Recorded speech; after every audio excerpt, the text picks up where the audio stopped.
రాయలసీమ ఎత్తిపోతల విషయంలో సీమకు వెన్నుపోటు పొడిచిన చంద్రబాబు ఇప్పుడు శాపనార్థాలు కూడా పెడుతున్నారు.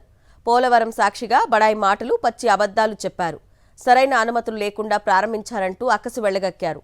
అయితే తెలంగాణ సీఎం రేవంత్ చేసిన వ్యాఖ్యలపై ఇంతవరకు ఖండించలేదు. అంటే సీఎం రేవంత్ అసెంబ్లీలో చేసిన వ్యాఖ్యలను అంగీకరించినట్లేనని సీమ రైతులు, సాగునీటి రంగ నిపుణులు అభిప్రాయం వ్యక్తం చేస్తున్నారు. రాష్ట్రానికి జీవనాడి పోలవరం సాక్షిగా రాయలసీమ ఎత్తిపోతులపై సీఎం చంద్రబాబు తన కడుపు మంట, ఆక్రోశాన్ని వెళ్లగక్కారు. రాయలసీమ లిఫ్ట్ ఇరిగేషన్ ప్రాజెక్టుకు 3,528 కోట్లు మంజూరు చేసి సరైన అనుమతులు లేకుండా ప్రారంభించారని విమర్శించారు. అనుమతులు లేని ప్రాజెక్టును మొదలుపెట్టి వెచ్చలవిడిగా, అడ్డుగోలుగా పనులు చేశారన్నారు. శ్రీశైలం ప్రాజెక్టులో 841 అడుగులు దిగువన కేవలం 34 టీఎంసీలు నిల్వ ఉంటాయని, అందులో రాష్ట్ర వాటా 22 టీఎంసీలని, ఆ నీటిని వాడుకోవడానికి మల్యాల, ముచ్చుమర్రి ఎత్తిపోతల ఉందంటూ దబాయించారు.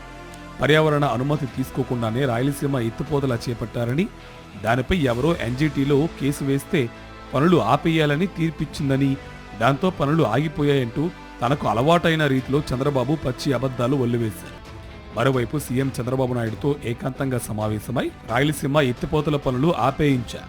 ఆ పనులు ఆగిపోయాయో లేదో అన్నది తెలుసుకోవాలంటే తనిఖీ చేసుకోవచ్చంటూ తెలంగాణ అసెంబ్లీలో ఆ రాష్ట్ర సీఎం రేవంత్ రెడ్డి చేసిన వ్యాఖ్యలను ఇంతవరకు చంద్రబాబు ఖండించకపోవడం గమనార్హం. ఆ సమావేశంలో ఏం ఒప్పందం కుదిరిందన్నది వెల్లడించలేదు.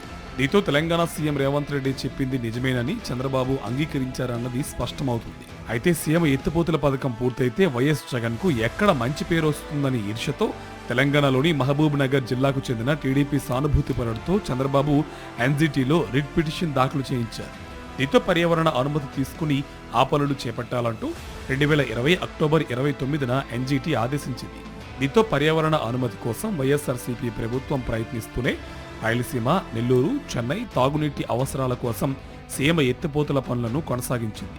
ఈ క్రమంలో 930 కోట్ల విలువైన పనులను పూర్తి చేశారు. గతేడాది ఫిబ్రవరి 27న కేంద్ర అటవీ, పర్యావరణ శాఖ నిర్వహించిన ఈఏసీ సమావేశంలో రాయలసీమ ఎత్తిపోతలను తొలి విడతలో తాగునీటి అవసరాల కోసం చేపడుతున్నామని, మలిదశలో పర్యావరణ అనుమతి తీసుకుంటామని చంద్రబాబు సర్కారు స్పష్టం చేసి ఉంటే ఆ ఎత్తిపోతల పనులకు ఎలాంటి అడ్డంకి ఉండేది కాదని సాగునీటి రంగ నిపుణులు స్పష్టం చేస్తున్నారు.